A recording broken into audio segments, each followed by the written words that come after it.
രാഹുൽ മാങ്കൂട്ടത്തലിന് ഹൈക്കോടതിയിൽ നിന്ന് വലിയ ആശ്വാസമാണ് ലഭിച്ചിരിക്കുന്നത്. കഴിഞ്ഞ 10 ദിവസമായി ഒളിവിൽ കഴിയുന്ന മാങ്കൂട്ടത്തലിന് ഇനി ധൈര്യമായി പൊതുസമൂഹത്തിൽ പ്രത്യക്ഷപ്പെടാം. തന്റെ ഭാഗം വിശദീകരിക്കാം. അറസ്റ്റ് ഹൈക്കോടതി തടഞ്ഞതോടെയാണ് രാഹുൽ താൽക്കാലികമായി സ്വതന്ത്രനാവുന്നത്. രാഹുലിനെതിരെ ചുമത്തിയ കുറ്റങ്ങളിൽ കഴമ്പില്ലെന്ന് കണ്ടതോടെയാണ് രാഹുലിന് ഹൈക്കോടതിയിൽ നിന്ന് അനുകൂലമായ വിധി വന്നത്. പോലീസിന് മുന്നിൽ കീഴടങ്ങണമെന്നോ അന്വേഷണവുമായി സഹകരിക്കണമെന്നോ കോടതി കട്ടായം പറഞ്ഞിട്ടില്ല. അതിനുമപ്പുറം കേസെടുത്തുള്ള അന്വേഷണം എവിടെ വരെയായി എന്നാണ് ഹൈക്കോടതി ചോദിച്ചത്. കേസ് ഡയറി ഹാജരാക്കി അന്വേഷണത്തിന്റെ പുരോഗതി അറിയിക്കണമെന്ന് പറഞ്ഞ ഹൈക്കോടതി ഇനി ഡിസംബർ 15-നാണ് കേസ് പരിഗണിക്കുന്നത്.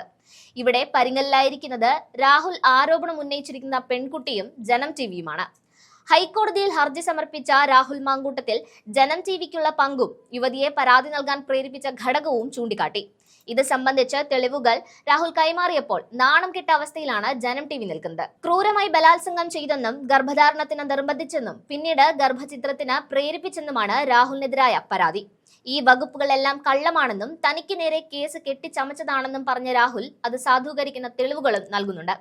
പരാതിക്കാരിയുമായി ഏറെ അടുപ്പത്തിലായിരുന്നുവെന്നും എന്നാൽ തങ്ങൾ തമ്മിലുള്ള സ്വകാര്യ സംഭാഷണത്തിന്റെ വോയിസ് ക്ലിപ്പുകൾ സാമൂഹിക മാധ്യമങ്ങളിൽ വന്നതോടെയാണ് അകൽച്ചയുണ്ടായതെന്നും ഹർജിയിൽ പറയുന്നുണ്ട്. പരാതിക്കാരിയുടെ സ്വകാര്യതയെ ബാധിക്കുന്നതായിരുന്നു ഇത്.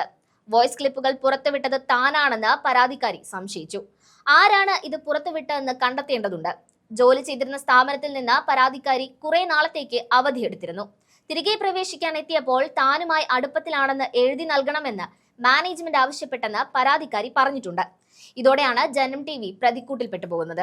വാദി പ്രതിയായെന്ന് പറയുന്ന അവസ്ഥയിലാണ് ജനം ടിവിയും പരാതിക്കാരിയും നിൽക്കുന്നത്. പരാതിക്കാരി വിവാഹിതയായിരുന്നുവെന്നും അകന്നു കഴിയുകയാണെന്നും അറിയാമായിരുന്നു. അതിനാൽ വോയിസ് ക്ലിപ്പുകൾ ചോർന്നതുമായി ബന്ധപ്പെട്ട പരാതി ഇപ്പോൾ ഉന്നയിക്കേണ്ടതില്ലെന്നായിരുന്നു ഇരുവരും തീരുമാനിച്ചത്. എന്നാൽ താൻ രാഷ്ട്രീയ പ്രവർത്തകനായതിനാൽ മാധ്യമങ്ങൾ വ്യാപക പ്രചാരണം നൽകിയെന്നും രാഹുൽ ചൂണ്ടിക്കാട്ടുന്നുണ്ട്. എതിർപക്ഷത്തുള്ളവർ നിലവിലെ രാഷ്ട്രീയ സാഹചര്യം ഉപയോഗിച്ചു. ഇതോടെയാണ് പരാതിക്കാരി തന്നെ തള്ളി പറയുന്നതെന്നും രാഹുൽ ചൂണ്ടിക്കാട്ടി കഴിഞ്ഞിരിക്കുകയാണ്.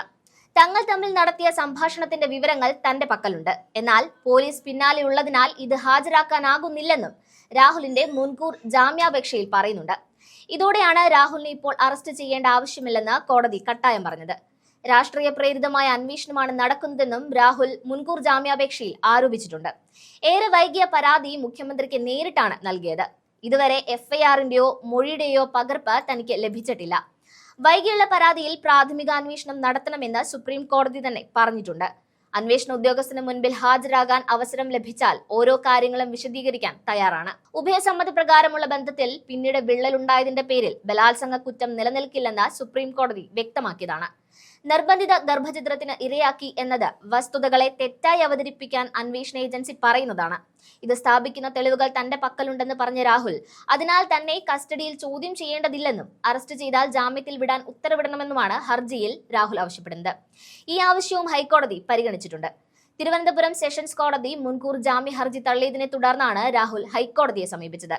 സെഷൻസ് കോടതിയിൽ രാഹുൽ സമർപ്പിച്ച തെളിവുകൾ ഒന്നൊന്നായി ഹൈക്കോടതിയിലും സമർപ്പിച്ചിട്ടുണ്ട്. ഈ തെളിവുകളിൽ സത്യം കണ്ടെത്തിയ കോടതി രാഹുലിനെ അറസ്റ്റ് ചെയ്യുന്നതിൽ നിന്ന് പോലീസിനെ തടയുകയായിരുന്നു.